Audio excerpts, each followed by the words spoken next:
ओम अज्ञानतिमिरान्धस्य ज्ञानाञ्जनशलाकया चक्षुरुन्मिलितं येन तस्मै श्रीगुरुवे नमः। श्रीचैतन्यमनोभीष्टं स्थापितं येन भूतले स्वयं रूपा कदा मह्यं ददाति स्वपदान्तिकम्। वन्देऽहं श्रीगुरो श्रीयुत्पत्कमलं श्रीगुरुन् वैष्णवांश्च श्रीरूपं सागरजातं सगं रघुनाथान्वितं तं सजीवम् साद्वैतं सावधूतं परिजनसहितं कृष्णचैतन्यदेवं श्रीराधा कृष्णपादान् सैगण ललिता श्री विशाखान्वितांश्च। हे कृष्ण करुणा सिंधो दीनबंधो जगतपते गोपेश गोपिकाकांत राधाकांत नमस्तुते। तप्त कांचन गौरांगी राधे वृंदावनेश्वरी विश्वानुसुते देवी प्रणमामि हरिप्रिये। वाञ्छाकल्पतरुभ्यश्च कृपा सिन्धुभ्य एव च पतितानां पावनेभ्यो वैष्णवेभ्यो नमो नमः। जय श्री कृष्ण चैतन्य प्रभु नित्यानंद श्री अद्वैत गदाधर शिवासादि गौर भक्तवृंद। हरे कृष्ण कृष्ण कृष्ण हरे हरे, हरे राम राम राम हरे हरे। तो चैतन्य महाप्रभु ने सनातन गोस्वामी जी से आत्माराम श्लोक की बहुत सारी व्याख्याएं की। तो वो वाला प्रसंग हम बाद में पढ़ेंगे। हम सनातन गोस्वामी जी के चरित्र के बारे में चर्चा कर रहे हैं। कल हमने दूसरी पुस्तक से पढ़ा था। अभी एक दूसरे लेखक द्वारा अ, श्रीमान सर्व साक्षी प्रभु के द्वारा लिखित पुस्तक से हम पढ़ेंगे वैष्णव स्मृति प्रसंग।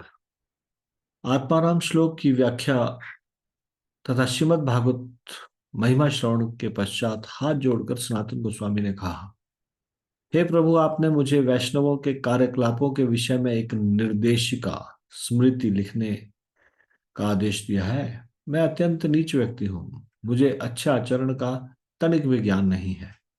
मेरे लिए वैष्णवों के कार्यकलापों के विषय में प्रामाणिक निर्देश लिखना कैसे संभव हो सकता है। चैतन्य चरितमृत मध्य लीला 24वें अध्याय का 326वां श्लोक। सूत्र करी दिशा यदि करह उपदेश, आपने करह यदि हृदय प्रवेश।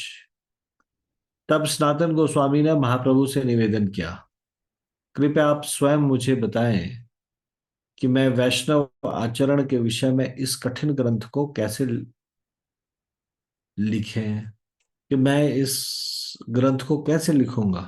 कृपया आप मेरे हृदय में प्रकट हों। सूत्र कर दिशा यदि करह उपदेश, आपने करह यदि हृदय प्रवेश। यदि आप मेरे हृदय में प्रकट हों और इस पुस्तक को लिखने के लिए स्वयं निर्देश दें, तब मैं निम्न जन्मा होते हुए भी आशा कर सकता हूं कि इसे लिख पाऊंगा। आप ऐसा कर सकते हैं क्योंकि आप स्वयं पूर्ण पुरुषोत्तम भगवान है और आप जो आदेश देंगे वही पूर्ण है।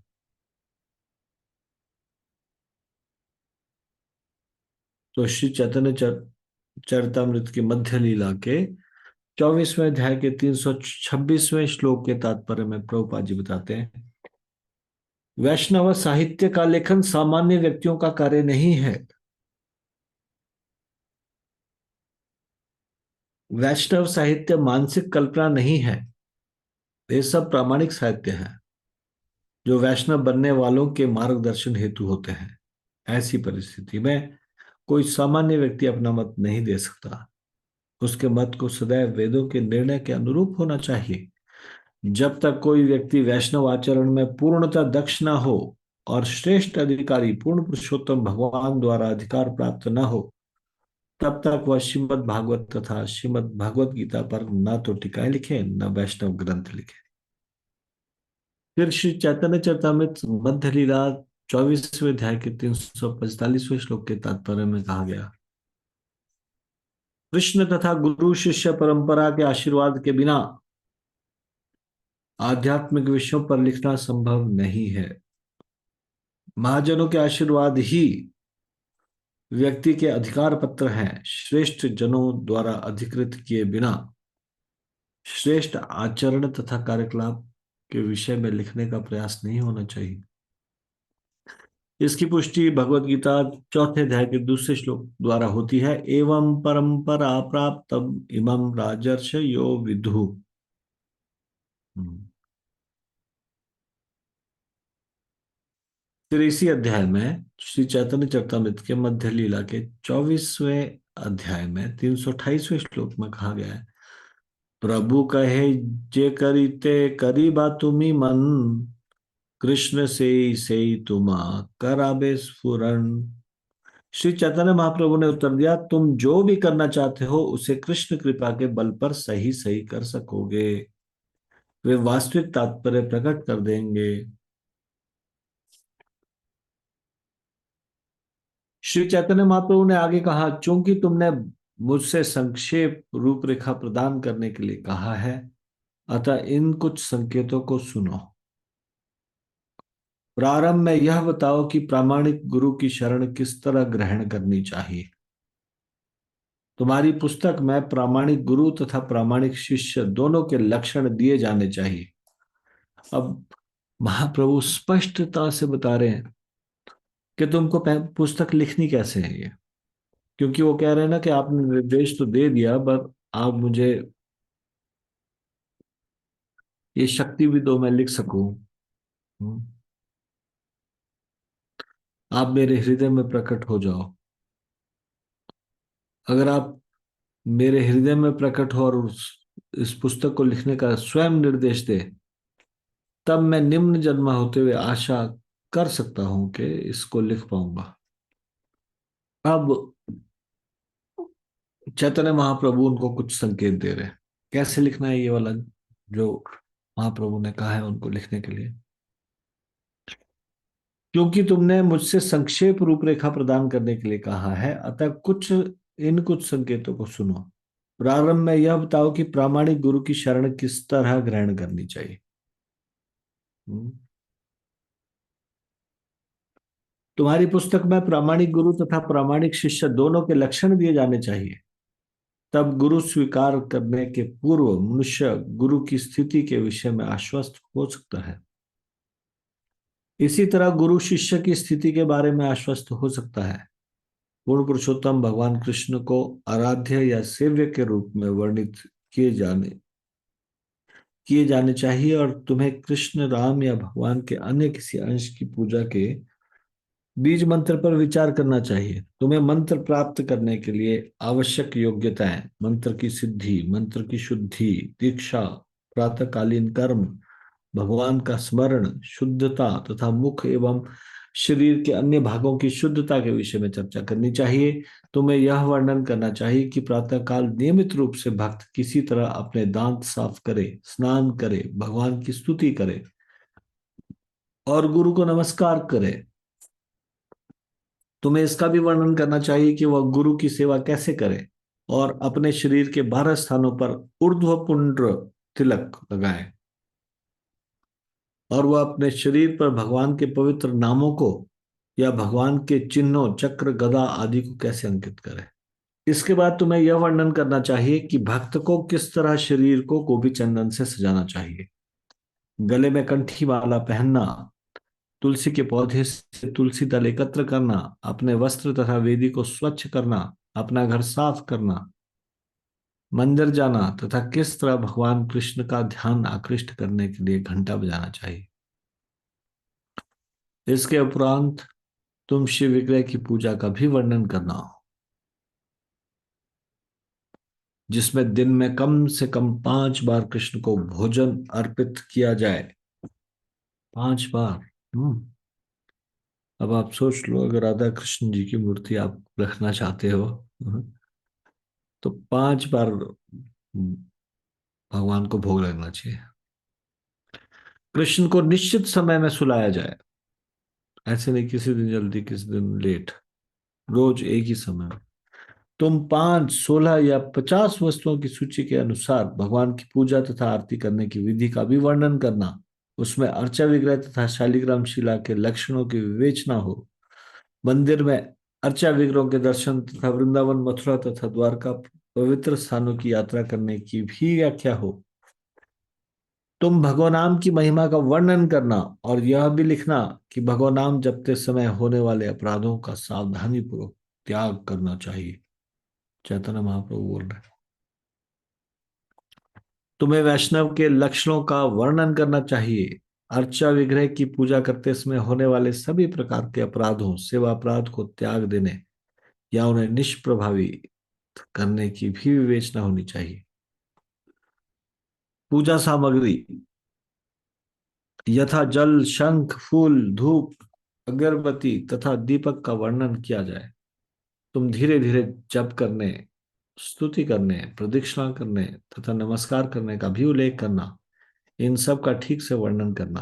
अन्य उल्लेखनीय बातें हैं पुरस्चरण करने की विधि, कृष्ण प्रसाद ग्रहण करना, अनिवेदित भोजन का त्याग तथा भगवत भक्तों की निंदा न करना। तुम्हें भक्त के लक्षण, भक्तों की संगति करने की विधि, सेवा द्वारा भक्त को प्रसन्न करने की विधि तथा अभक्तों का संग का त्याग करने की विधि का वर्णन करना चाहिए। इसके उपरांत नियमित रूप से मैं श्रीमद् भागवत पाठ श्रवण के महत्व की भी व्याख्या होनी चाहिए। नित्य कर्तव्यों का वर्णन करना चाहिए और पाक्षिक कृत्य का भी, विशेषतया एकादशी व्रत करने की विधि का भी वर्णन करना चाहिए। तुम्हें मासिक कृत्यों का, विशेषतः जन्माष्टमी, रामनवमी तथा नरसिंह चतुर्दशी जैसे उत्सवों को मनाने का भी वर्णन करना चाहिए। एकादशी, जन्माष्टमी, वामन द्वादशी, रामनवमी तथा नरसिंह चतुर्दशी, इन सब का वर्णन करना चाहिए। तुम्हें संस्तुति करनी चाहिए कि मिश्रित एकादशी से बचा जाए और शुद्ध एकादशी मनाई जाए। तुम्हें इसके न मनाने से होने वाले दोष का भी वर्णन करना चाहिए। इन बातों के विषय में सतर्कता की आवश्यकता है। यदि सतर्क नहीं रहा जाएगा तो भक्ति की उपेक्षा होगी। तुम वैष्णव आचरण, मंदिर, वैष्णव मंदिरों तथा अर्चा विग्रहों की स्थापना के विषय में या अन्य बातों के विषय में जो भी कहो उसकी पुष्टि पुराणों के प्रमाण द्वारा होनी चाहिए। तुम्हें वैष्णव के आचरण एवं कार्यों का सामान्य तथा विशिष्ट वर्णन प्रस्तुत करना चाहिए। तुम करणीय तथा अकरणीय बातों को भी रूप की भी रूपरेखा प्रस्तुत करो। इन सब का वर्णन विधि एवं शिष्टाचार के रूप में होना चाहिए। इस प्रकार मैंने वैष्णव विधि विधानों की संक्षिप्त रूप मैंने यह सब संक्षेप में कहा है जिससे तुम्हें कुछ निर्देश मिल सके। अब तुम इस विषय में लिखोगे तो कृष्ण तुम्हें आध्यात्मिक रूप से जागृत करके तुम्हारी सहायता करेंगे। ये चैतन्य महाप्रभु ने निर्देश दिए और फिर चैतन्य महाप्रभु ने सनातन गोस्वामी को शिक्षा प्रदान करने के उपरांत आदेश दिया क्या? 25वें अध्याय में, चैतन्य चरितमृत मध्य लीला 25वां अध्याय का 182वां श्लोक। सनातने कहिला तुम्ही याह वृंदावन, तोमार दुई भाई तथा करियाछ गमन। श्री चैतन्य महाप्रभु ने सनातन गोस्वामी को आदेश दिया कि वे वृंदावन जाएं और उन्हें यह बतलाया कि उनके दो भाई पहले ही वहां जा चुके हैं। कांथा करेंगी या मोर कांगाल भक्तगण, वृंदावन आइले तांदेर करिहा पालन। श्री चैतन्य महाप्रभु ने सनातन गोस्वामी से कहा, मेरे जितने भी भक्त वृंदावन जाते हैं वे सामान्यतः बहुत निर्धन होते हैं। उनके पास केवल एक फटी रजाई तथा एक छोटा कमंडलू रहता है। अतः हे सनातन, तुम उन्हें शरण देकर उनका पालन करना।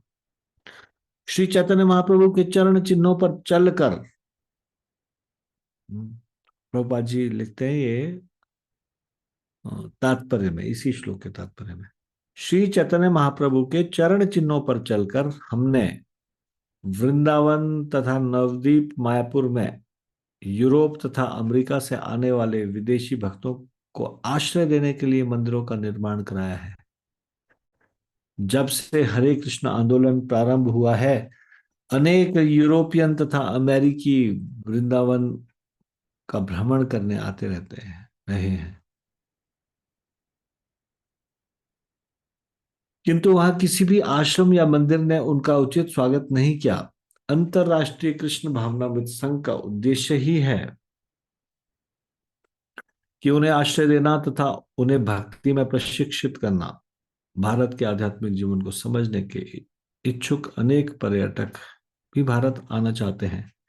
वृंदावन तथा नवद्वीप, इन दोनों के हमारे मंदिरों के भक्तों को चाहिए कि यथाशक्ति वे उन्हें स्थान प्रदान करने का यत्न करें। चैतन्य चरितमृत मध्य लीला 25वें अध्याय के 183वां श्लोक का तात्पर्य। हम्म। प्रयाग पहुंचकर सनातन गोस्वामी श्री चैतन्य महाप्रभु की आज्ञा का पालन करते हुए मार्ग से होकर वृंदावन गए। जब सनातन गोस्वामी सुबुद्धि राय से मथुरा में मिले तो उन्होंने उनके छोटे भाइयों रूप गोस्वामी तथा अनुपम के विषय में सब कुछ बतलाया। क्योंकि सनातन गोस्वामी आम मार्ग से होकर वृंदावन गए और रूप गोस्वामी तथा अनुपम गंगा तट के मार्ग से होकर गए, अतः वे एक दूसरे से नहीं मिल पाए। सनातन गोस्वामी कौन से रास्ते से गए? जो नॉर्मल रास्ता था, आम मार्ग। और रूप गोस्वामी और अनुपम कौन से मार्ग से होके आए? गंगा तट के मार्ग से। सुबुद्धि राय तथा सनातन गोस्वामी संन्यास ग्रहण करने के पूर्व एक दूसरे को जानते थे। अतः सुबुद्धि राय ने सनातन गोस्वामी के साथ बहुत स्नेह प्रदर्शित किया, किंतु सनातन गोस्वामी उनके भाव तथा स्नेह को स्वीकार करने में संकोच कर रहे थे। तो चैतन्य चरितमृत के ही मध्य लीला के 25वें अध्याय के 214वें श्लोक में लिखा है, महाविरक्त सनातन भ्रमेन वने वने प्रतिवृक्षे प्रतिकूले रहे रात्रि दिने। संन्यास आश्रम में अत्यंत उन्नत होने के कारण सनातन गोस्वामी एक वन से दूसरे वन में घूमा करते और कभी भी पत्थर के बने किसी भी निवास स्थान में आश्रय नहीं लेते थे। वे वृक्षों के नीचे अथवा कुंजों के नीचे दिन रात रहा करते थे। इनको बताया गया महाविरक्त। मथुरा महात्म्य शास्त्र संग्रह करिया, लुप्त तीर्थ प्रकट कैला वने ते भ्रमिया। शिल सनातन गोस्वामी ने मथुरा के महात्म्य के विषय में कुछ पुस्तकें एकत्र की और वन में भ्रमण करके उन सारे तीर्थ स्थानों का पुनरुद्धार किया। सनातन गोस्वामी वृंदावन में बने रहे और रूप गोस्वामी तथा अनुपम वाराणसी लौट आए। महाप्रभु ने सनातन गोस्वामी को 4 उत्तरदायित्व दिए। जब सनातन गोस्वामी महाप्रभु के साथ 2 महीने वाराणसी में रहे, उसके पश्चात वृंदावन गए और वृंदावन में एक वन से दूसरे वन में घूमते रहे और इस प्रकार से कुछ तीर्थ स्थानों का उद्धार किया। तो जब ये गए थे तो ये अलग अलग रास्तों से में होने के कारण एक दूसरे से नहीं मिल पाए थे। महाप्रभु ने सनातन गोस्वामी को जो 4 उत्तरदायित्व दिए, और शुद्ध भक्ति के सिद्धांतों को स्थापित करके शुद्ध भक्ति में सेवा का प्रचार करना, कृष्ण की लीला स्थलियों की खोज करना, उन्हें ज्ञात कराना, वृंदावन में कृष्ण के विग्रह की सेवा स्थापित करना, एक वैष्णव सिद्धांत पुस्तक या स्मृति को संकलित करके उचित वैष्णव व्यवहार स्थापित करना और इस प्रकार एक वैष्णव समाज की नींव बनाना। सनातन का फिर नीलांचल आगमन। जब श्री रूप गोस्वामी जगन्नाथपुरी से बंगाल लौट गए तो सनातन गोस्वामी श्री चैतन्य महाप्रभु से मिलने के लिए मथुरा से जगन्नाथपुरी आए। सनातन गोस्वामी ने अकेले ही मध्य भारत के झारखंड के जंगली रास्ते से होकर यात्रा की। कभी वे उपवास करते, कभी भोजन करते। झारखंड जंगल में खराब पानी मिलने तथा उपवास करने के कारण सनातन गोस्वामी को एक रोग हो गया, जिससे उनका सारा शरीर खुजलाता रहा। तो हमने कल भी ये चर्चा की थी, कल हमने दूसरी पुस्तक से चर्चा की थी, आज हम ये एक अन्य पुस्तक से चर्चा कर रहे हैं। इस तरह वे खुजली के घाव से पीड़ित थे जिनसे तरल पदार्थ यानी कि पीप निकलता था। निराशा में सनातन गोस्वामी ने विचार किया, मैं नीच जाति का हूं और यह मेरा यह शरीर भक्तिमय सेवा के लिए व्यर्थ है। जब मैं जगन्नाथपुरी जाऊंगा तो मैं न तो जगन्नाथ के दर्शन कर सकूंगा, न ही श्री चैतन्य महाप्रभु का सर्वदा दर्शन कर पाऊंगा। मैंने सुना है कि श्री चैतन्य महाप्रभु का निवास स्थान जगन्नाथ जी के मंदिर के समीप है, किंतु मंदिर के समीप तक जाने की मुझ में शक्ति नहीं होगी। सामान्यतः भगवान जगन्नाथ के सेवक अपना अपना कार्य करने के लिए इधर उधर घूमते फिरते हैं, किंतु यदि वे मुझे छू लेंगे तो मैं अपराधी बनूंगा। इसलिए यदि मैं यह शरीर किसी अच्छे स्थान में उत्सर्ग कर दूं तो मेरा दुख दूर हो जाएगा और मुझे उच्च गति प्राप्त होगी। फिर चैतन्य चरितमृत के अंत्य लीला के चौथे अध्याय के 111वें श्लोक में बताया गया है, जगन्नाथ रथ यात्राए हई बेन बाहिर, तार रथ चकाए छाड़ी मो ए शरीर। रथ यात्रा उत्सव के समय जब भगवान जगन्नाथ मंदिर से बाहर आते हैं तो मैं उनके रथ के पहिए के नीचे अपना शरीर छोड़ दूंगा। जगन्नाथ जी का दर्शन करने के बाद मैं श्री चैतन्य महाप्रभु की उपस्थिति में रथ के पहिए के नीचे अपना शरीर त्याग कर दूंगा। यह मेरे जीवन का सर्वोच्च वर होगा। यह निश्चय करके सनातन गोस्वामी नीलाचल गए, जहां लोगों के से दिशा पूछकर वे हरिदास ठाकुर के निवास स्थान जा पहुंचे। उन्होंने हरिदास ठाकुर के चरण कमलों की वंदना की, वे उन्हें जानते थे, अतः उन्होंने उनका आलिंगन किया। सनातन गोस्वामी श्री चैतन्य महाप्रभु के चरण कमलों का दर्शन करने के लिए अत्यंत उत्सुक थे। इसलिए हरिदास ठाकुर ने कहा, महाप्रभु शीघ्र ही यहाँ आने वाले हैं। उसी समय श्री चैतन्य महाप्रभु जगन्नाथ मंदिर में उपल भोग, उपल भोग होता है प्रातःकालीन का जलपान, देखकर अपने अन्य भक्तों के साथ हरिदास ठाकुर से मिलने के लिए आए। चैतन्य महाप्रभु को देखकर हरिदास ठाकुर और सनातन गोस्वामी दोनों ने तुरंत दंडवत प्रणाम किया। तब महाप्रभु ने हरिदास को उठाया और गले से लगाया। हरिदास ठाकुर ने श्री चैतन्य महाप्रभु से कहा, यह सनातन गोस्वामी आपको प्रणाम कर रहा है। सनातन गोस्वामी को देखकर महाप्रभु अत्यधिक चकित हुए। जब श्री चैतन्य महाप्रभु उनका आलिंगन करने आगे बढ़े तो सनातन गोस्वामी पीछे हटे और इस प्रकार बोले, हे प्रभु, कृपया आप मेरा स्पर्श न करें, मैं आपके चरण कमलों पर पड़ता हूं। मैं नीच जाति में उत्पन्न होने के कारण मनुष्यों में सबसे अधम हूं। इसके अतिरिक्त मेरे शरीर में खुजली का रोग है। तो श्री चैतन्य महाप्रभु ने बलपूर्वक सनातन गोस्वामी का आलिंगन कर लिया। इस तरह खुजली के घाव से रिश्ता तरल पदार्थ श्री चैतन्य महाप्रभु के दिव्य शरीर में लग गया। महाप्रभु ने सनातन गोस्वामी से सबका परिचय कराया और सनातन गोस्वामी ने उन सबके चरण कमलों पर सादर नमस्कार अर्पित किया। महाप्रभु तथा उनके सारे भक्त चबूतरे के ऊपर बैठ गए और हरिदास ठाकुर तथा सनातन गोस्वामी उसके नीचे बैठे। श्री चैतन्य महाप्रभु ने सनातन गोस्वामी से उनकी कुशलता का समाचार पूछा। सनातन ने उत्तर दिया, सब कुशल है, क्योंकि मुझे आपके चरण कमलों के दर्शन हो गए। जब महाप्रभु ने मथुरा के समस्त वैष्णवों के विषय में पूछा तो सनातन गोस्वामी ने उनके स्वास्थ्य एवं सौभाग्य के बारे में बतलाया। श्री चैतन्य महाप्रभु ने सनातन गोस्वामी को बतलाया, शिल रूप गोस्वामी यहाँ पर 10 महीने तक थे। वे 10 दिन पहले ही बंगाल चले गए हैं। अब देखिए, जब सनातन गोस्वामी 2 महीने महाप्रभु के साथ रहने के बाद जब गए वृंदावन, तो वो तो रूप गोस्वामी तो पहले मिल चुके थे प्रयाग में। तो अभी ये चैतन्य महाप्रभु जब वापिस आ रहे थे, वृंदावन से वापिस आ रहे थे, तब वाराणसी में उनको मिले, तो वाराणसी में 2 महीने तक रहे। अब जब सनातन गोस्वामी वृंदावन के लिए चले तो वृंदावन से रूप और अनुपम भी वाराणसी के लिए चले। ये वाराणसी से वृंदावन के लिए चले, वो वृंदावन से वाराणसी के लिए चले, फिर रास्ते में मिले क्यों नहीं?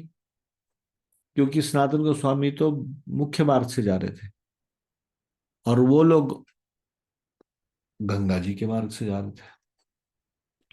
उसके बाद कुछ समय पर वहां पे रहे, और कुछ समय, 1 वर्ष तक रहे वहां पे। 1 वर्ष रहने के बाद फिर वो महाप्रभु से बड़ा विरह उत्पन्न हुआ और वापस आए, महाप्रभु के पास गए।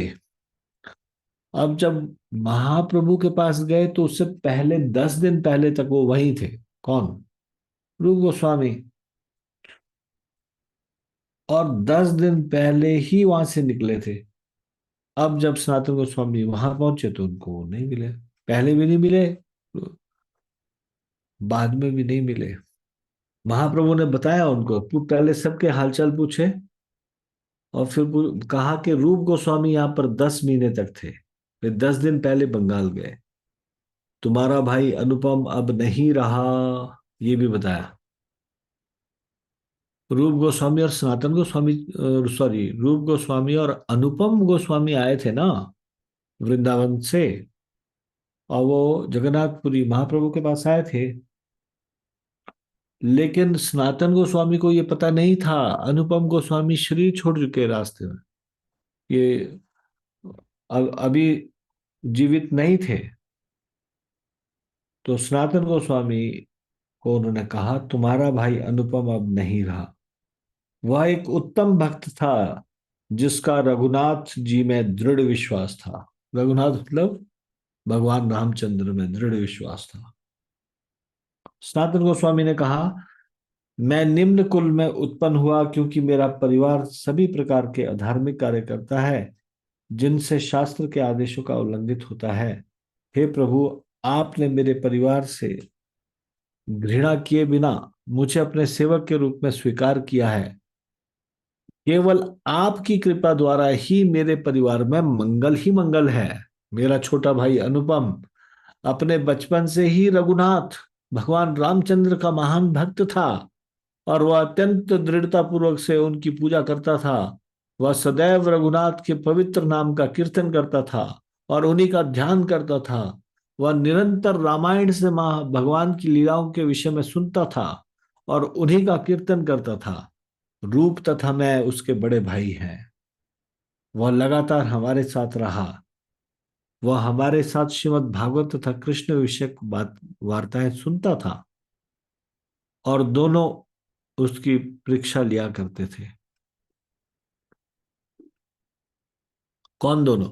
रूप गोस्वामी और सनातन गोस्वामी अपने उस छोटे भाई यानी कि अनुपम, या वल्लभ, उनकी परीक्षा लिया करते थे। तो चैतन्य चरितामृत के अंत्य लीला के चौथे अध्याय के 34 और 35वें श्लोक में वो बताते हैं कि हम ऐसा कहते थे, उसे क्या कहते थे? शुन वल्लभ कृष्ण परम मधुर, सौंदर्य माधुर्य प्रेम विलास प्रचुर, कृष्ण भजन कर तुम्ही आमादुहार संगे, तीन भाई एकत्र रही मुँह कृष्ण कथा रंगे। हम उन्हें उसे कहते थे, हे वल्लभ हमसे सुनो, भगवान कृष्ण परम आकर्षक है, उनका सौंदर्य मधुरता तथा प्रेम की लीलाएं अनंत है। तुम हम दोनों के साथ कृष्ण की भक्ति में लगो। हम तीनों भाई एक साथ रहेंगे और भगवान कृष्ण की लीलाओं का की चर्चा का आनंद लेंगे। इस तरह हम दोनों ने उसे बारंबार कहा और हमारे फुसलाने तथा हमारे प्रति आदर भाव से उसका मन कुछ कुछ हमारे उपदेशों की ओर मुड़ा। वल्लभ ने उत्तर दिया, हे प्रिय भ्राताओं, मैं आपके आदेशों का उल्लंघन कैसे कर सकता हूँ? मुझे कृष्ण मंत्र की दीक्षा दीजिए जिससे मैं कृष्ण भक्ति कर सकूं।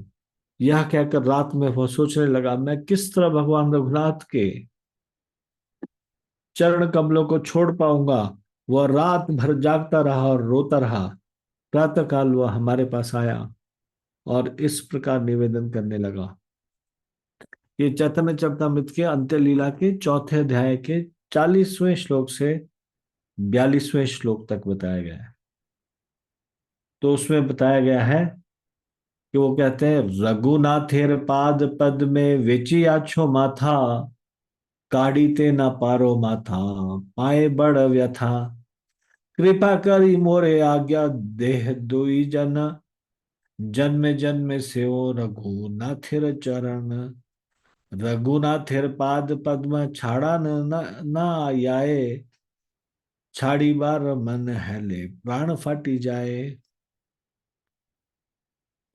मैंने अपना सिर भगवान रामचंद्र के चरण कमलों पर बेच दिया है, मैं इसे वापस नहीं ले सकता, यह मेरे लिए अत्यधिक पीड़ादायक होगा।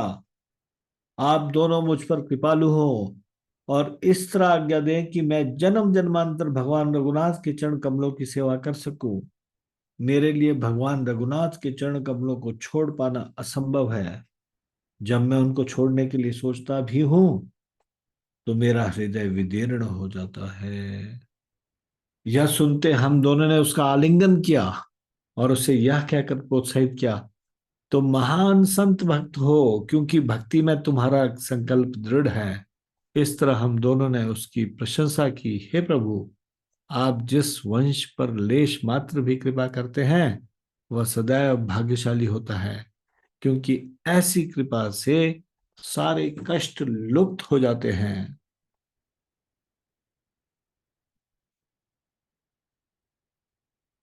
अब मैं आप लोगों से एक चीज पूछना चाहता हूँ। कोई चैतन्य चरितमृत में सेम घटना है क्या किसी और भक्त के संदर्भ में, जिसमें जब उनको कृष्ण भक्ति के लिए कहने लगे तो उन्होंने कहा कि वो बहुत चिंता में आ गए क्योंकि वो राम भक्त थे? कौन इनके अलावा कौन? ये तो अभी आपने अनुपम जी के विषय में सुना, वल्लभ जी के विषय में। अनुपम या वल्लभ एक ही व्यक्ति है। कौन? सनातन गोस्वामी, रूप गोस्वामी का छोटा भाई। लेकिन एक और भक्त है चैतन्य लीला में ही, जिनको कहा गया आप कृष्ण भक्ति करो, वो भी एकदम से बेकर। हाँ, बहुत ज्यादा विचलित हो गए और कृष्ण का नाम नहीं ले पाए। हाँ, ऐसे सेम जैसे उनको कहा गया। और अनुपम और वल्लभ रात भर रोते। ये अनुपम और वल्लभ मतलब सेम व्यक्ति, वो रात भर रोते रहे और सुबह उन्होंने प्रार्थना की दोनों भाई को, कि ये उनके लिए मुश्किल होगा। ऐसी किसके लिए? और कौन थे ऐसे? समृद्धि माता जी बताइए। हरे कृष्णा प्रभु जी, धन्यवाद प्रणाम। हरे कृष्ण धन्यवाद। प्रभु जी, प्रभु जी श्योर नहीं हूँ पर मुरारी गुप्त।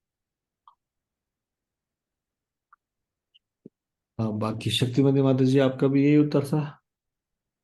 यस, हरे कृष्णा प्रभु जी दंड प्रणाम। यस प्रभु जी, यही उत्तर था, मुरारी गुप्त। और सनातन गोस्वामी चैतन्य महाप्रभु को ये बात सुना रहे हैं कि बचपन में हम ऐसा करते थे उनके साथ। और फिर महाप्रभु ने कहा, चैतन्य चरितमृत के अंत्य लीला के चौथे अध्याय के 46 और 47वें श्लोक में उनकी बात सुन के, अनुपम के विषय में उनकी बात सुन के महाप्रभु भी फिर कहते हैं, महाप्रभु ने कहा, ऐसी ही घटना मुरारी गुप्त के संबंध में भी है। पहले मैंने उसकी परीक्षा ली और उसका संकल्प ऐसा ही था। सई भक्त धन्य ये ना छाड़े प्रभुर चरण, सई प्रभु धन्य ये ना छाड़े निज जन, दुर्दैवे सेवक यदि जाए अन्य स्थाने, से ठाकुर धन्य तारे चूल्हे धर याने। वह भक्त धन्य है जो अपने स्वामी के चरणों, अपने स्वामी की शरण नहीं छोड़ता, और वह स्वामी धन्य है जो अपने सेवक को नहीं छोड़ता। हम्म।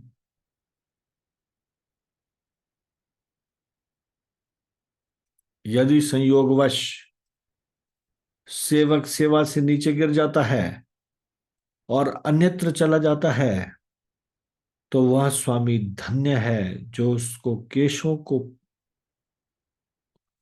केशों को पकड़कर उस वापस लेके आता है। सेई ठाकुर धन्य तारे चूले धरिया ने। चूल होता है बंगाली में बाल, बाल को बोलते हैं। अगर कोई ऐसे ठाकुर जी बहुत धन्य, ऐसे ठाकुर धन्य है जो अगर उनका सेवक भारत भागने की कोशिश करता है तो उसकी चोटी पकड़ के खींच के वापस लेके आते हैं। भगवान के ऊपर जितनी निर्भरता होती है, हम्म,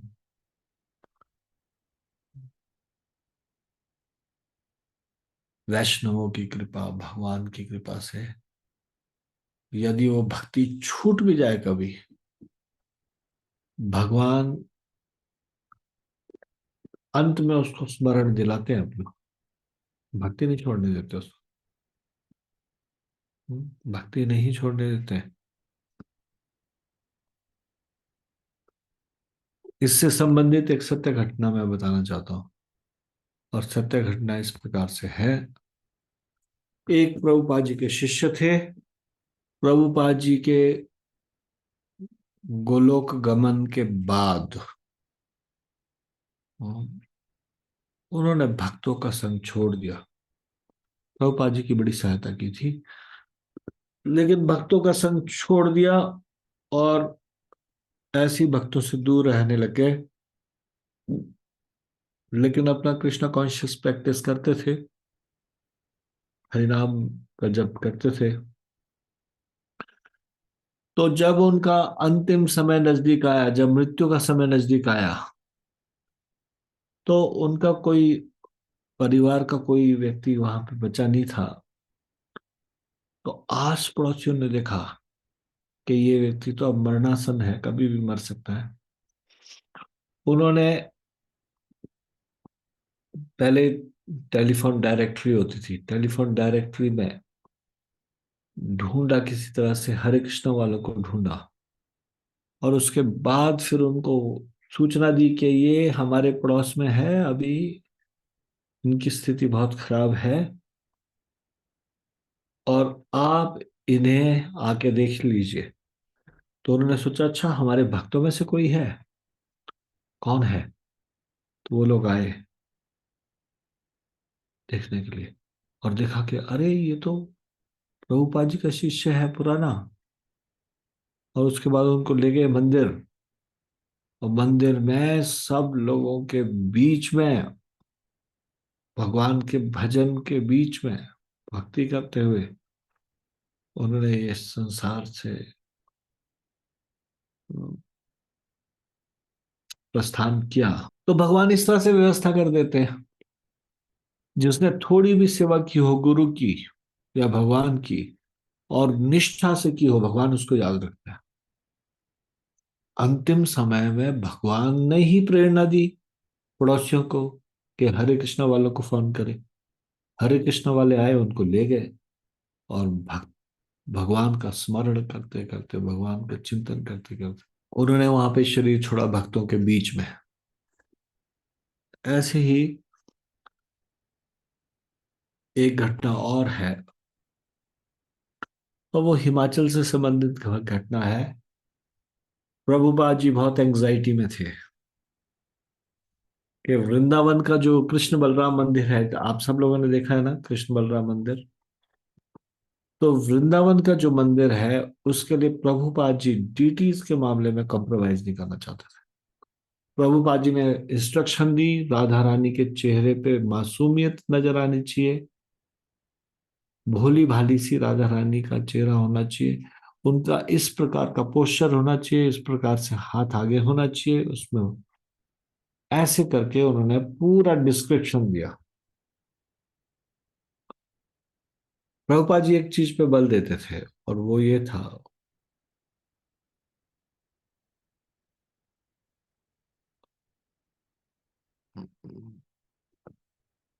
अर्चा विग्रह की सेवा बहुत बढ़िया से हो। अर्चा विग्रह इस्कॉन के किसी भी मंदिर में जाओ, अर्चा विग्रह बहुत अलग होते हैं। सामान्य मंदिर में जाओ तो वहां पे कृष्ण जी, राधा रानी की कोई भी मूर्ति होगी, किसी का इतना अच्छे से नहीं बनी होगी। हाँ, कई बार ऐसा देखने में मिलेगा, किसी का एक कान छोटा है, एक कान बड़ा है, कुछ भी करके कैसे भी मूर्ति बना ली। या फिर आंखें बड़ी विचित्र सी है। प्रभुपाद प्रभुपाद जी डीटीज के मामले में पूरा एकदम से प्रॉपर स्टैंडर्ड के साथ डीटीज की सेवा हो, डीटीज की सुंदरता हो, अच्छी डीटीज हो। तो उन्होंने भक्तों को निर्देश दिए थे कि इस प्रकार की मूर्ति चाहिए, लेकिन जो मूर्तिकार जो इतना अच्छा कारीगर था, तो वो मूर्ति का प्राइस बहुत ज्यादा था। तो फिर कांगड़ा की एक राजकुमारी थी, उसको पता चला कि यहाँ पे एक साधु है, वो अपने मंदिर के लिए अर्चा विग्रह खरीदना चाहते हैं जयपुर से, लेकिन उसकी कीमत ज्यादा है। तो उन्होंने कहा कि आप स्वामी जी, आप चिंता मत कीजिए, आप मन पसंद विग्रह बनवाइए और आप धन का चिंता मत कीजिए। और इस प्रकार से उसने शिमला क्षमा कीजिए, वृंदावन में आपने देखा है कितने सुंदर राधा श्याम सुंदर है। हम्म, राधा रानी कितना मासूमियत, भोलापन टपकता है, कितना भोली भाली है। मैंने पर्सनली, मुझे जितनी भी इस्कॉन में राधा रानी की मूर्तियां हैं, उसमें इतनी सुंदर राधा रानी कोई भी नहीं है। आप में से कितने लोगों ने वृंदावन की राधा रानी की अ, अ, अर्चा विग्रह को देखा है? देखा है आप लोगों ने वृंदावन में? हम्म, तो वो अर्चा विग्रह को बनाने से पहले प्रभुपाद जी एकदम से शांत, मतलब अभी कुछ कर नहीं पा रहे थे क्योंकि लक्ष्मी नहीं थी। बहुत सारे लोगों ने देखा है, बहुत सारे हाथ खड़े हुए। तो वो जो राजकुमारी थी तो कांगड़ा की, लेकिन उसकी शादी हुई थी कोलकाता में। तो वो कोलकाता में एक राजा के खानदान में वहां की एक रानी थी। हम्म, तो ये बात बीत गई, कोई बहुत बड़ी इसका कभी उल्लेख भी नहीं ज्यादा होता। और प्रभुपाद जी चले जा चुके थे, और उसके बाद कई सालों के बाद एक घटना घटी कोलकाता मंदिर में। शाम के समय, जिस समय वो मंदिर के अध्यक्ष जो कि ब्रह्मचारी थे, वो अभी सोने ही जा रहे थे कि उनके फोन में घंटी बजी, और किसी ने कहा यहाँ पे एक स्त्री है, वो कभी भी शरीर छोड़ सकती है, और ये जो स्त्री है, हम्म, आ, ये इस्कॉन की वेलविशर है, प्रभुपाद जी से मिली है, और इस्कॉन की डोनर भी है। मतलब दान दान करता भी है। जब उन्होंने ये सुना, कोलकाता के प्रेसिडेंट ने, ब्रह्मचारी जी ने, तुरंत सोने जा ही रहे थे, एकदम से उठे और एक दो भक्तों को तैयार किया, बोलते जल्दी से मृदंग निकालो, करताल निकालो, चलो थोड़ा कीर्तन करके आते हैं वहां पे।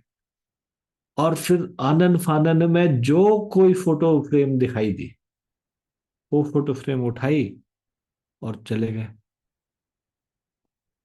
और जब वहां पे गए, और वो स्त्री जैसे मृत्यु का इंतजार ही कर रही है, मृत्यु अभी हुई आई नहीं है, और इन्होंने हरिनाम संकीर्तन किया उनके आगे, और उनको वो फोटो फ्रेम उनको दिखाया, उनको दिया। फोटो फ्रेम देख के उनकी आंखों में चमक आ गई। जो बुझी हुई आंखें थी एकदम आंखें बड़ी बड़ी हो गई, और उन्होंने उस फ्रेम को पकड़ लिया हाथ में, और उस फ्रेम में जो फोटो थी राधा कृष्ण की, उसको देखते देखते ही उन्होंने शरीर छोड़ दिया। अब आपको जानने की इच्छा होगी वो कौन सी फोटो फ्रेम थी। वो फोटो फ्रेम थी वृंदावन के राधा श्याम सुंदर जी, जो उन्होंने कभी प्रभुपाद जी को उन राधा श्याम सुंदर को लेने के लिए धन राशि दी थी। उन्होंने सेवा की भगवान की, लेकिन उसके बाद वो वापस चली गई वेस्ट बंगाल। सब लोग भूल गए। हाँ, लेकिन भगवान अपने भक्त को नहीं भूला। सारे भक्तों को भगवान के दर्शन का सौभाग्य प्राप्त हो रहा है उनकी वजह से। हम्म, जिन्होंने दान दिया उनकी वजह से अ, सब लोग भगवान का अर्चा विग्रह पूजा का दर्शन कर पा रहे हैं, उनको तुलसी अर्पित कर पा रहे हैं, माला अर्पित कर पा रहे हैं। कितने लोगों का भला हो रहा है। उसका श्रेय जाता है किसको। उसका श्रेय जाता है वो कोलकाता की रानी या कांगड़ा की वो राजकुमारी। तो जब मुझे ये घटना पता चली तो मैंने इसकी सत्यता जानने के लिए उन ब्रह्मचारी से एक बार मैं मिला और उनको कहा कि सत्य है ऐसा हुआ था। तो उन्होंने बोला कि हाँ बिल्कुल ये अक्षर अक्षर सत्य है, मतलब एक एक अक्षर सही है। भगवान की ऐसी योजना थी। भगवान ने कुछ लोगों को प्रेरणा दी कि वो इस्कॉन को फोन करे, और फिर भगवान ने ही हृदय में प्रेरणा दी कि वो राधा माधव राधा श्याम सुंदर जी की फोटो फ्रेम उठा के लेके गए। अब ये मैंने स्टोरी आपको क्यों सुनाई, ये दो स्टोरियां मैंने सुनाई इसलिए सुनाई क्योंकि ये बड़ा महत्वपूर्ण प्यार है चैतन्य चरितमृत का।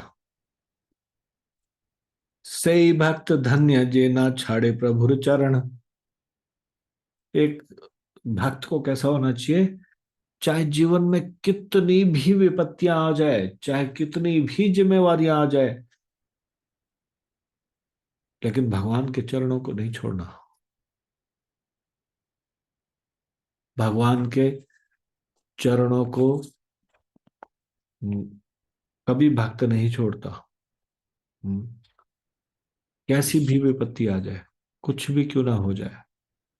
हाँ, सही भक्त धन्य जे न छाड़े प्रभु रे चरण। हमारे साथ क्या होता है इस संसार में, कुछ भी जीवन में कुछ झंझावात, कुछ भी थोड़ा ऊपर नीचे कुछ हो जाता है, सबसे पहले माला छोड़ छूट जाती है। कभी किसी को लगता है हम अभी फैमिली में बड़ा प्रॉब्लम चल रहा है, जब ये प्रॉब्लम सॉल्व होगा तब माला करेंगे या अच्छे से भक्ति करेंगे। इन सारे झंझावातों के बीच में, इन सारे के सारे आंधी तूफान जो जीवन में आते हैं उनके बीच में ही भगवान की भक्ति करनी है। हाँ? कुछ लोग सोचते हैं बस रिटायरमेंट के लिए अब बस 2-3 साल बचे हैं, रिटायरमेंट हो जाए बस फिर भक्ति करेंगे। कुछ लोग सोचते हैं बस अभी थोड़ा कम्पिटिटिव एग्जाम की तैयारी कर ले, थोड़ा सा नौकरी लग जाए, ये टेंशन दूर हो जाए।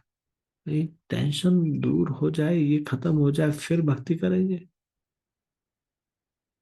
कभी ऐसा होगा नहीं आपकी जिम्मेवारियां कम होगी, नहीं, जिम्मेवारियां संसार में बढ़ती रहेगी। ऐसे इस संसार का इस तरह का स्वभाव है, कुछ ना कुछ बढ़ता रहेगा। हम्म। भक्ति कब करना है, what is the right time to do bhakti. जब जागो तभी सवेरा। जैसे ही समझ में आ जाए भक्ति करना महत्वपूर्ण है, तभी से भक्ति करना शुरू कर देना चाहिए। कब समझ में आ जाना चाहिए, सामान्य तो 5 वर्ष से भक्ति शुरू कर देना चाहिए। हम्म। कुमार अवस्था से, प्रहलाद महाराज कहते हैं 5 वर्ष की आयु से भक्ति शुरू कर देना चाहिए। बच्चे को संस्कार डालना चाहिए। माता पिता क्या सोचते हैं, नहीं ये बहुत छोटा है, अभी इसको एकादशी व्रत नहीं रखवा सकते। एकादशी व्रत नहीं रखवा सकते, या फिर एकादशी के दिन आलस के कारण बढ़िया बढ़िया चीज नहीं बना सकते। क्यों, अपने बच्चों को अच्छी चीज बना के दो। हम्म। मैं जानता हूं ऐसे एक भक्त माता जी को, उन्होंने बच्चों के दिमाग में डाल दिया है। जैसे मान लो उनको फ्रेंच फ्राइज अच्छे लगे, या कोई एकादशी की कोई बहुत अच्छी सी डिश बनाई, वो अच्छी लगी। उसके बाद उन्होंने बच्चों को बोला है, बच्चों मालूम है ये तुमको जो अच्छा लगा है ये कब मिलेगा, जब तुम एकादशी का व्रत करोगे तब। और बच्चे इतने उत्साही वेट कर रहे हैं, कब एकादशी का व्रत आएगा और ये चीज मुझे हमें मिलेगी। छोटे छोटे बच्चे हैं, जैसा माँ बाप सिखाएंगे वैसे सीख जाएंगे, वैसे संस्कार पड़ेंगे। तो वो जो उनके मन पसंद की चीज, एकादशी डिश, वो वेट करते रहते हैं कब एकादशी का व्रत आएगा और हमारे मन पसंद की वो चीज। अब बचपन में जैसे भी करेंगे, बाद में जब समझ जाएंगे शास्त्रों को, फिर सोचेंगे कितना भाग्यशाली है हम लोग, हमने बचपन में भी एकादशी का व्रत किया। मैं मैं जानता हूँ एक ऐसे भक्त को जिन्होंने ऐसा कहा कि मैं बड़ा भाग्यशाली हूँ, मेरे माता पिता की बड़ी कृपा है, जिन्होंने जन्म से लेकर अभी तक, जन्म से जब तक मैंने होश संभाला तब तक, आज तक मैंने एकादशी का व्रत कभी नहीं तोड़ा, बचपन में भी। तो बचपन में तो मैं दूसरे के बस में था, माता पिता के बस में था, पर ये श्रेय माता पिता को जाता है कि उन्होंने एकादशी के दिन मुझसे एकादशी का व्रत करवाया। और अभी उनको बड़ा कृतज्ञता महसूस होती है अपने माता पिता के प्रति। माता पिता ने एकादशी का व्रत बचपन से करवाया, कितना गर्व उनको महसूस हो रहा है इस बात का। और आजकल के आधुनिक माता पिता इतना पैम्परिंग करेंगे, इतना पैम्परिंग करेंगे, ये pampering is not good for भक्ति। ये बच्चे को ज्यादा पैम्परिंग करना, ये कोई भक्ति में आगे बढ़ाने, कोई इसमें कुछ लाभ है? हाँ, बेटे सुबह नहीं उठना, सो अच्छे से नींद पूरी करो, सोए रहो। सोचते हैं हम उठ जाते हैं पति पत्नी, बच्चों को क्यों परेशान करना। ये क्या है, ये क्या, वो क्या वो हितैषी है अपने बच्चों के? हाँ, एकादशी का व्रत नहीं करना, ओह ये हम बच्चा बेचारा भूखा मर जाएगा, माँ को बड़ी टेंशन हो रही है। माँ सोच रही है नहीं नहीं, इसको इसको तो पूरा खाना खिलाना है। या फिर बच्चे ने कह दिया नहीं मैं तो ये खाऊंगा, बस माँ वहीं पे, और हाँ ठीक है, ये तो एकादशी व्रत नहीं कर सकता। एकादशी का व्रत रखने के लिए प्रोत्साहित किया क्या आपने? और ये पैम्परिंग, बेटे ये खा ले, बेटे वो खा ले, बेटे सो जा, रेस्ट कर ले, ये क्या है? What is this? This pampering is not very good for भक्ति। हाँ, पहले के जमाने में ऐसी पैम्परिंग होती थी। पैम्परिंग क्यों होती है आजकल? क्योंकि एक आध की परिवार है, उस बच्चे को कोई बाहर मिलता ही नहीं बच्चा खेलने के लिए, दिन रात माँ बाप ही दिखते हैं बस। इसलिए उस सिर पे चढ़े होते बच्चे, कोई उनका डर नहीं होता, माँ बाप का डरते नहीं, पहले की तरह डरते थे, अभी कोई डरता ही नहीं। उल्टा उनको लताड़ लगाते हैं बच्चे। माँ बाप तो कहना मानने के लिए दे आर ऑर्डर कैरियर्स, बस एक बच्चा कुछ बोले, पापा मुझे ये चाहिए, और फिर पापा अगर नहीं ला रहे तो मम्मी लड़ पड़ेगी उसके लिए, क्यों नहीं ले आते। मम्मी कुछ बोलेगी, पापा उसको टोकेंगे। मतलब कोई बच्चे को टोक ही नहीं सकता। पिताजी टोकेंगे तो माता को खराब लग जाएगा, मम्मी को खराब लगेगा, मम्मी टोकेगी तो पिताजी को खराब लग जाएगा। और उसके बाद बच्चे को समझ में आ जाएगी। जब पापा ने डांट लगाया तो मम्मी की गोदी में, और मम्मी ने डांट लगाई तो पापा की गोदी में, और वो उसको दुलार कर रहे हैं। होना तो ये चाहिए कि दोनों एक मत होने चाहिए। बच्चे ने गलती की, मम्मी ने डांट लगाई, जब पापा के पास आए तो पापा लाड प्यार ना करके उसको कहे ये गलती क्यों की थी, नहीं करना चाहिए था, मम्मी ने ठीक कहा, इस प्रकार से बोलना चाहिए। But this pampering is not very good. Pampering is not good for spiritual life. So much pampering, माता पिता की तरफ से इतना ज्यादा पैम्परिंग। तो यहाँ पे क्या हम ये बात कर रहे थे, से भक्त धन्य जे न छाड़े प्रभु रे चरण। हरिदास ठाकुर की तरह होना चाहिए। हरिदास ठाकुर को कहा कि तुम क्यों अपनी मृत्यु को बुला रहे हो, तुमको 22 बाजार में कोड़े मारे जाएंगे अगर तुमने ये हर भगवान का नाम लेना नहीं छोड़ा। तुम मुसलमान होके हिंदुओं के भगवान का नाम लेते हो, तुम हमारी बेइज्जती कराते हो।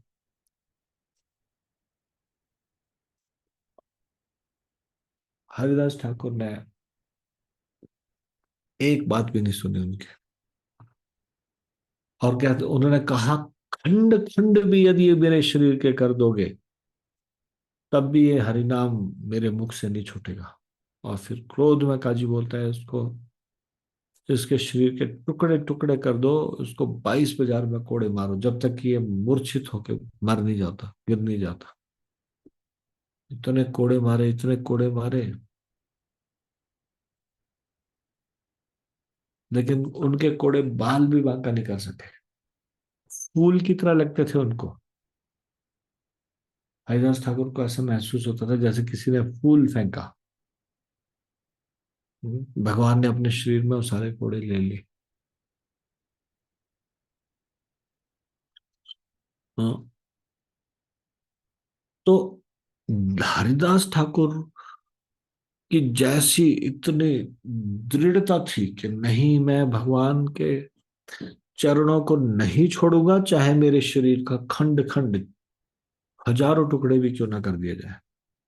ऐसा भक्त धन्य है जिसके अंदर ऐसी दृढ़ भावना है। से ही भक्त धन्य जेना छाड़े प्रभु रे चरण, और से ही प्रभु धन्य जेना छाड़े निज जन। जब कोई इस प्रकार का योग्य शिष्य मिलता है, योग्य भक्त मिलता है, तो फिर भगवान बहुत ज्यादा कृतज्ञता महसूस करते हैं उस भक्त के प्रति। और फिर कभी भी उसे अकेला नहीं छोड़ते, कभी भी। यदि किसी तरह से वो दूसरे स्थान में भी चला जाए तो चोटी पकड़ के खींच के लेके आते हैं, ऐसा इसमें लिखा है इस श्लोक में। दुर्दैव सेवक यदि जाए अन्य स्थाने। दुर्दैव मतलब संयोगवश या कोई सेवा से नीचे गिर गया, दूसरे स्थान में चला जाएगा। कब करेंगे भगवान ऐसे? तब करेंगे जब हमारी इतनी कृतज्ञता होगी, भगवान के ऊपर इतनी दृढ़ता होगी, वैष्णव अपराध नहीं कर रहे होंगे, तब तो भगवान इतने दृढ़ होंगे। यदि वैष्णव अपराध में एक्सपर्ट हो जाएंगे, यदि आदर बुद्धि नहीं होगी वैष्णव के प्रति, तब नहीं। लेकिन अगर कोई ऐसे कुसंयोग से हम्म कुछ अन्य स्थान, भक्तों का संग छोड़ के कोई अन्य स्थान में कुछ और कार्य करना शुरू कर दे, तो सही ठाकुर धन्य तारे चूल्हे धरिया ने। वो भगवान धन्य है जो बाल को पकड़ के खींच के उसको वापस लेके आएंगे। क्या आपने चैतन्य चरितमृत में कोई ऐसी लीला सुनी जिसमें कोई व्यक्ति भक्ति छोड़ के चला गया और भगवान उसकी शिखा को पकड़ के खींच के लेके आए? सुनी क्या आपने कोई ऐसी घटना? किस किस को मालूम है, हाथ खड़ा कीजिए। How many of you know? 51 में से 3 लोगों के हाथ खड़े हुए, 4। हम्म। राधा कृष्ण सुथार बोले। हरे कृष्णा प्रभु जी, दंड प्रणाम। हरे कृष्णा देवोत्तम। प्रभु जी, काला कृष्ण दास का प्रभु जी उदाहरण आप सकते हैं? जी जी जी, धन्यवाद। काला कृष्ण दास, सबको मालूम है काला कृष्ण दास? काला कृष्ण दास सुंदर स्त्रियों से आकर्षित होकर, भट्टाहारी होते थे ये, तांत्रिक होते थे, इन्होंने कुछ कुछ सुंदर स्त्रियां रखी थी। हाँ, और उन्होंने सोचा कि इनका बड़ा प्रभाव लोगों के बीच में पड़ रहा है। किसका? चैतन्य महाप्रभु का। यदि चैतन्य महाप्रभु का सेवक ही हमारी तरफ आ जाए तो सब लोग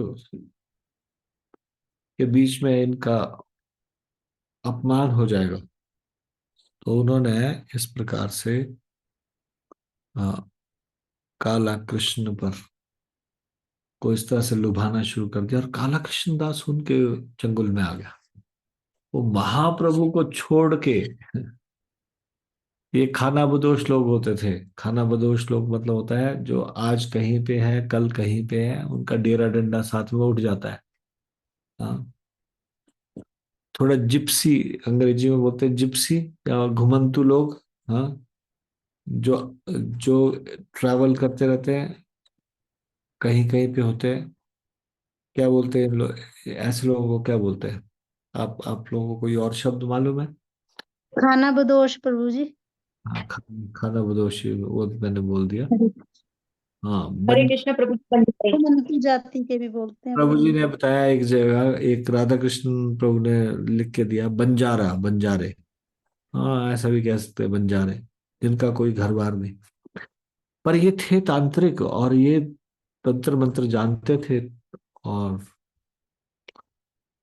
महाप्रभु के विरुद्ध कार्य करना चाहते थे। उनके सेवक को ही लेके आ गए, और सुंदर सुंदर स्त्रियां उनको लुभा के ले आई, और उनके टेंट लगे होता था, उनका कैंप था उसमें अंदर, उनको बिल्कुल अंदर, ताकि इतना भीतर न जा सके, और उसके आगे कुछ लोग, उसके आगे कुछ लोग। तो महाप्रभु ने बड़ा चमत्कार दिखाया यहाँ पे। महाप्रभु को जब पता चला कि काला कृष्ण दास सामने नहीं है, और फिर उसके बाद उन्होंने अपनी दिव्य शक्ति से देख लिया कि उसे तो भट्टाहारी लोग लेके गए, और चैतन्य महाप्रभु गए उनके कैंप में, निहत थे। हाँ, और ये सारे के सारे जानते थे कि अब काला कृष्ण दास को लेने के लिए वो आएंगे। तो ये सारे अपने हथियारों को लेके खड़े थे, और जैसे ही महाप्रभु आए, उन्होंने अपने हथियार महाप्रभु की ओर फेंके। हम्म, तलवार, भाला इत्यादि, ये सारे हथियार वापस उन्हीं की ओर मुड़ गए। ये चमत्कार था। और वापस जाके उनको कष्ट देने लगे।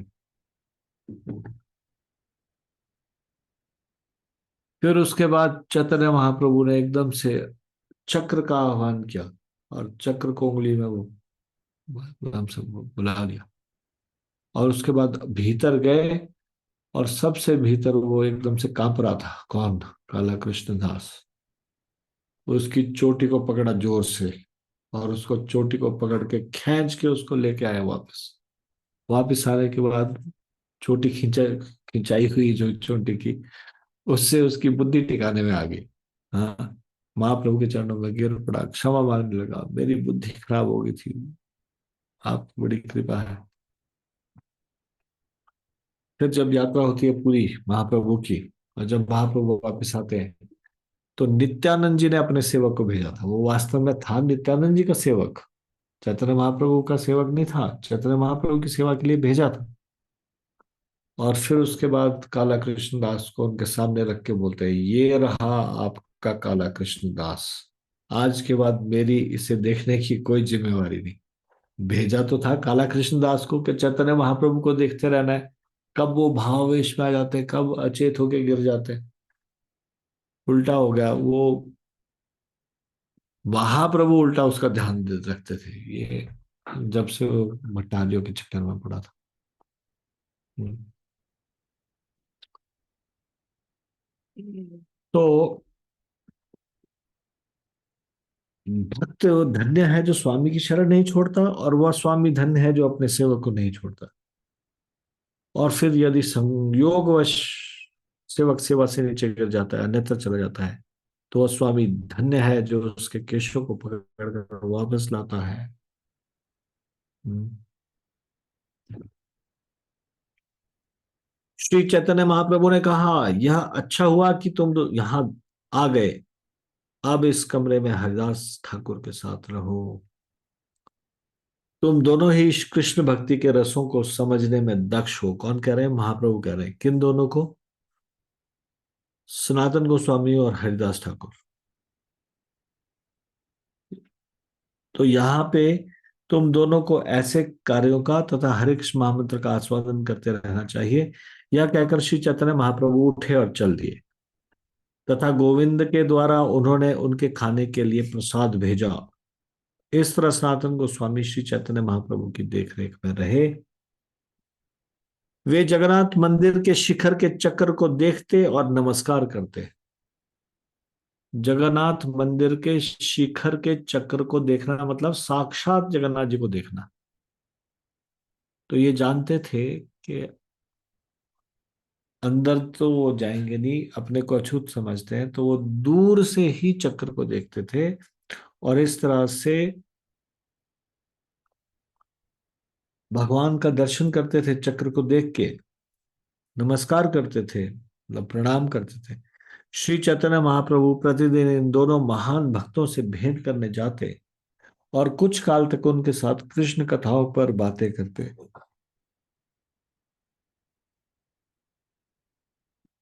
भगवान जगन्नाथ के मंदिर में प्रसाद की भेंट सर्वोच्च कोटि की होती थी।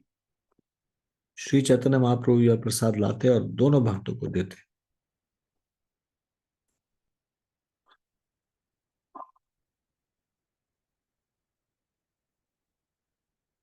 हाँ,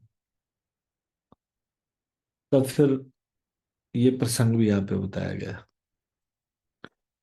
कि जब उनके मन में ये इच्छा आई थी सनातन गोस्वामी के कि चैतन्य महाप्रभु आते हैं और मुझे जोर से आलिंगन करते हैं और उनका शरीर पूरी तरह से दूषित हो जाता है, तो आत्महत्या का विचार उनके मन में आया था।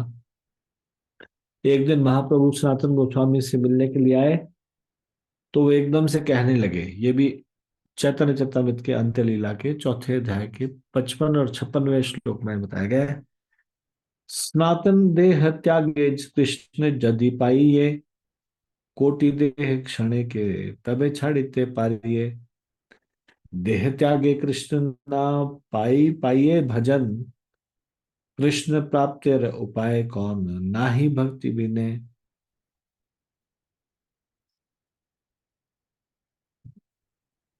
उन्होंने कहा, हे सनातन, यदि मैं आत्महत्या करके कृष्ण को पा सकूं तो करोड़ों शरीर त्यागने में मुझे तनिक भी द्विधा नहीं होगी।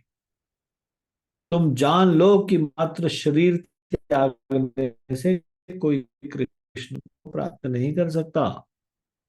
कृष्ण तो भक्ति से प्राप्य हैं, उन्हें प्राप्त करने का कोई अन्य उपाय नहीं है। हाँ? कोई अन्य उपाय नहीं है। आत्महत्या जैसे कर्म तमोगुण से प्रेरित होते हैं, एवं तमो तथा रजोगुण में मनुष्य यह नहीं समझ सकता कि कृष्ण कौन है। जब तक कोई भक्ति संपन्न नहीं करता, तब तक वह अपने सुप्त कृष्ण प्रेम को जागृत नहीं कर सकता, और उस सुप्त प्रेम को जागृत किए बिना कृष्ण को प्राप्त करने का अन्य कोई साधन नहीं है। पूर्ण पुरुषोत्तम भगवान कृष्ण ने कहा, हे उद्धव, न तो अष्टांग योग द्वारा, न निर्विशेष एकेश्वरवाद द्वारा, न सांख्य योग द्वारा, न वेदों के अध्ययन द्वारा, न तपस्या दान या संन्यास द्वारा मुझे उतना तुष्ट कर सकता है जितना कि मेरी शुद्ध भक्ति विकसित करने करके कर सकता है। तो यानी कि यदि भगवान को संतुष्ट करना है तो कोई भी और कोई भी तरीके से भगवान संतुष्ट नहीं होने वाले। आत्महत्या जैसे उपाय पाप के कारण है। आत्महत्या का उपाय ये पाप का कारण है, ऐसे कर्मों से भक्त कभी भी कृष्ण के चरण कमलों में शरण प्राप्त नहीं कर सकता। कृष्ण से वियोग की भावनाओं के कारण कभी कभी उन्नत भक्त अपना जीवन त्याग देना चाहता है, तो ऐसे प्रेम से कृष्ण का दर्शन होता है और उस समय वह शरीर त्याग नहीं पाता। जो व्यक्ति कृष्ण से प्रगाढ़ प्रेम करता है, जो व्यक्ति कृष्ण से प्रगाढ़ प्रेम करता है, वह उनके वियोग को सहन नहीं कर सकता। इसलिए ऐसा भक्त सदैव अपनी मृत्यु चाहता है। 10वें स्कंद के 52वें अध्याय का 43वां श्लोक। हे कमल नयन शिवजी जैसे महापुरुष अज्ञान को भगाने के लिए आपके चरण कमलों की धूल में स्नान करने की इच्छा करते हैं। यदि मुझे आपकी कृपा मिल सकेगी तो मैं सैकड़ों जन्मों तक शरीर त्यागती रहूंगी। महाप्रभु सनातन गोस्वामी को कहते हैं चैतन्य चरितमृत के अंत्य लीला के चौथे अध्याय के 65वें और श्लोक से लेकर 68वें श्लोक तक, कुबुद्धि छाड़ी या कर श्रवण कीर्तन, कि अपनी ये दुर्बुद्धि को छोड़ दो, ये कुबुद्धि को छोड़कर क्या करो, श्रवण और कीर्तन करो। क्या अच्छा, क्या कुबुद्धि थी? रथ के नीचे आके मर जाएंगे। कुबुद्धि छाड़ी या कर श्रवण कीर्तन, अचिरात पावे तबे कृष्णेर चरण। अचिरात मतलब तो बिना देरी के तुरंत फिर आपको भगवान कृष्ण के चरण मिल जाएंगे। नीच जाति नहे कृष्ण भजने अयोग्य, सतकुल विप्र नहे भजने योग्य। निम्न कुल में उत्पन्न व्यक्ति भगवान कृष्ण की भक्ति करने के लिए अयोग्य नहीं होता। न ही कोई व्यक्ति भक्ति के लिए इसलिए योग्य हो जाता है कि वो कुलीन ब्राह्मण परिवार में उत्पन्न हुआ है। जय भजे से बड़ अभक्त हीन छार, कृष्ण भजने नाही जाति कुलादि विचार। वही जो भी भक्ति करता है वही महान है, जबकि अभक्त सदैव गर्हित एवं निंदनीय है। इसलिए भगवत प्राप्ति करने में किसी के जाति कुल इत्यादि का विचार नहीं होता। दीनेरे अधिक दया करे भगवान, कुलीन पंडित धनिर बड़ा अभिमान। जो नीची जाति का है या फिर दीनहीन है, वो तो बल्कि भगवान को और अधिक प्रिय होता है, वो और अधिक भगवान का दया का पात्र होता है। पूर्ण पुरुषोत्तम भगवान श्री कृष्ण सदैव दीनों तथा दुखियारों के प्रति कृपालु रहते हैं। कुलीन पंडित धनिर बड़ा अभिमान, किंतु कुलीन विद्वान तथा धनी सदैव अपने पदों का गर्व करते हैं। चैतन्य महाप्रभु ने शास्त्रों से वो क्या कहा था? अपनी सारी व्यर्थ की इच्छाएं छोड़ दो। कौन सी व्यर्थ की इच्छा होती है? जो कृष्ण के चरणों की शरण पाने के लिए अनुपयुक्त हो। तुम अपने आप को श्रवण कीर्तन में लगाओ, तो फिर तुम देखना बिना संशय के तुरंत ही कृष्ण की शरण पा सकोगे। भले ही कोई ब्राह्मण कुल में उत्पन्न हो और 12 ब्राह्मण गुणों से युक्त हो, किंतु इतना योग्य होते हुए भी यदि वह कमल नाभ भगवान कृष्ण के चरण कमलों में समर्पित नहीं होता, तो वह चंडाल के समान भी नहीं है, जिसने अपना मन वचन कर्म धन तथा प्राण भगवान की सेवा में अर्पित कर दिया। मात्र ब्राह्मण कुल में जन्म लेना या ब्राह्मण गुणों से युक्त होना पर्याप्त नहीं है। मनुष्य को भगवत भक्त होना चाहिए, भगवत भक्त होना आवश्यक है। इस तरह यदि स्वपच या चंडाल भक्त है, तो वह न केवल अपना अपितु अपने सारे परिवार का भी उद्धार करता है। जबकि एक ब्राह्मण जो भक्त नहीं है किंतु ब्राह्मण योग्यताओं से युक्त है, अपने आप को भी शुद्ध नहीं कर सकता, अपने परिवार की बात ही जाने दे। भजनेर मध्य श्रेष्ठ नवविधा भक्ति, कृष्ण प्रेम कृष्ण दीते धरे महाशक्ति, कार मध्य सर्वश्रेष्ठ नाम संकीर्तन, निरपराधे नाम ले ले पाए प्रेम धन। भक्ति संपन्न करने की विधियों में 9 संस्कृत विधियां श्रेष्ठ है, क्योंकि इन विधियों में कृष्ण तथा उनके प्रति प्रेम प्रदान करने की महान शक्ति निहित है। भक्ति की 9 विधियों में से सर्वाधिक महत्वपूर्ण है भगवान के पवित्र नाम का सदैव कीर्तन करना। यदि कोई 10 प्रकार के अपराधों से बचते हुए ऐसा करता है तो वह आसानी से भगवान के अमूल्य प्रेम को प्राप्त कर लेता है। यह सुनकर सनातन गोस्वामी को अत्यधिक आश्चर्य हुआ। वे समझ गए आत्महत्या करने का मेरा निर्णय श्री चैतन्य महाप्रभु को अच्छा नहीं लगा। सनातन गोस्वामी ने निष्कर्ष निकाला, भूत वर्तमान तथा भविष्य को जानने वाले श्री चैतन्य महाप्रभु ने मुझे आत्महत्या करने से मना किया है। तब वे महाप्रभु के चरणों पर गिर पड़े और उनसे इस तरह बोले, हे प्रभु, आप सर्वज्ञ, कृपालु और स्वतंत्र परमेश्वर हैं। मैं तो कठपुतली की तरह हूं, जैसा आप चाहते हैं नाचता हूं। मैं नीच कुल में जन्मा हूं, निसंदेह मैं सबसे नीच हूं, घृणित हूं, क्योंकि मुझ में पापी व्यक्ति के सारे दुर्गुण हैं। यदि आप मुझे जीवित रखते हैं तो क्या लाभ होगा। श्री चैतन्य चरितामृत के अंत्य लीला के 4थे अध्याय का 76 से 78 श्लोक तक। प्रभु कहे तोमार देह मोर निज धन, तुम्ही मोरे करियाच आत्मसमर्पण, परेर द्रव्य तुम्ही केने चाहे विनाशिते, धर्माधर्म विचार की बात ना पार करीते, तोमार शरीर मोर प्रधान साधन, ए शरीर साधिमु आमी बहु प्रयोजन।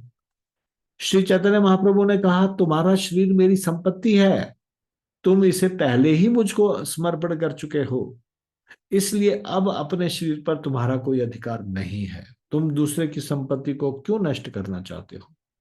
क्या तुम यह विचार नहीं कर सकते कि क्या उचित है और क्या अनुचित। तुम्हारा शरीर अनेक आवश्यक कार्य संपन्न कराने के लिए मेरा प्रमुख साधन है। तुम्हारे शरीर के द्वारा मैं अनेक कार्यों को पूरा करूंगा। श्री चैतन्य महाप्रभु ने कहा, तुम्हें भक्त, भक्ति, ईश्वर प्रेम, वैष्णवों के कर्तव्य तथा वैष्णवों के गुणों का निर्धारण करना होगा। तुम्हें कृष्ण भक्ति बतलानी होगी, कृष्ण प्रेम अनुशीलन के केंद्र स्थापित करने होंगे, लुप्त तीर्थ स्थलों का उद्धार करना होगा तथा लोगों को शिक्षा देनी होगी कि किस तरह कि संन्यास किस तरह ग्रहण किया जाए। मथुरा वृंदावन मेरा अति प्रिय अपना धाम है। मैं कृष्ण भावनामृत का प्रचार करने के लिए वहां अनेक कार्य करना चाहता हूं। मैं अपनी माता के आदेश से जगन्नाथपुरी में रह रहा हूं, अतएव मैं लोगों को धार्मिक सिद्धांतों के अनुसार रहना सिखाने के लिए मथुरा वृंदावन नहीं जा सकता। मुझे यह सारा कार्य तुम्हारे शरीर के माध्यम से कराना है, किंतु तुम इसे त्यागना चाहते हो, यह मैं कैसे सह सकता हूं। उस समय सनातन गोस्वामी ने श्री चैतन्य महाप्रभु से कहा, मैं आपको सादर नमस्कार करता हूं। आप अपने हृदय के भीतर जो गहन विचार करते हैं उन्हें कोई नहीं समझ सकता। कठपुतली जादूगर के निर्देशानुसार नाचती गाती है, किंतु यह नहीं जानती कि वह किस तरह नाच गा रही है। हे प्रभु, आप जिस तरह नचाते हैं मनुष्य उसी के अनुसार नाचता है, किंतु वह कैसे नाचता है और उसे कौन से नचाता है वह यह नहीं जानता। तब श्री चैतन्य महाप्रभु ने हरिदास ठाकुर से कहा, हे प्रिय हरिदास, जरा मेरी बात सुनो। यह भद्र पुरुष पराई संपत्ति को नष्ट करना चाहता है। जिसे पराया धन सौंपा जाता है वह न तो उसे वितरित करता है न ही अपने उपयोग में लाता है, इसलिए उससे कहो कि ऐसा अवैध कार्य न करे। हरिदास ठाकुर ने उत्तर दिया, हम अपनी क्षमताओं पर मिथ्या ही गर्व करते हैं, वस्तुतः हम आपके गहन विचारों को समझ नहीं सकते।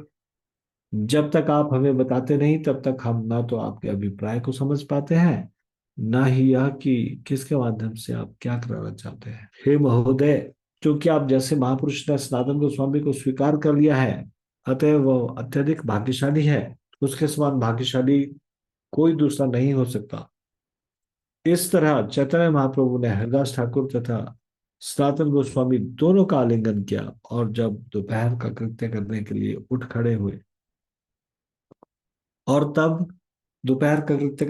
खड़े हुए हरिदास ठाकुर ने सनातन का आलिंगन करते हुए कहा, हे प्रिय सनातन, कोई भी व्यक्ति तुम्हारे सौभाग्य की सीमा नहीं पा सकता।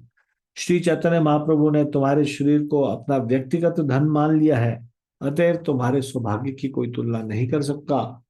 जो कुछ श्री चैतन्य महाप्रभु अपने निजी शरीर से नहीं कर सकते, उसे वे तुम्हारे माध्यम से कराना चाहते हैं, और वे इसे मथुरा में कराना चाहते हैं। पूर्ण पुरुषोत्तम भगवान हमसे जो भी कराना चाहते हैं वह सफलतापूर्वक संपन्न हो जाएगा। यह तुम्हारा महान सौभाग्य है। यह मेरा परिपक्व मत है। मैं श्री चैतन्य महाप्रभु की बातों से समझ सकता हूँ कि वे चाहते हैं कि तुम भक्ति के सिद्धांत तथा शास्त्र निर्णित विधि विधान पर एक ग्रंथ लिखो। तेरा शरीर चैतन्य महाप्रभु की सेवा में काम ना आ सका, इसलिए भारत भूमि में जन्म लेकर भी यह शरीर व्यर्थ रहा। कौन कह रहे हैं ये? हरिदास ठाकुर कह रहे हैं। किसको बोल रहे हैं? हाँ, सनातन गोस्वामी को बोल रहे हैं। तो इसको आज हम यहीं तक चर्चा करेंगे। इससे आगे की चर्चा हम कल करेंगे। श्री षड गोस्वामी की जय, श्री सनातन गोस्वामी की जय, शिल प्रभुपाद की जय, निताई गौर प्रेमानंदे, हरि हरि बोल।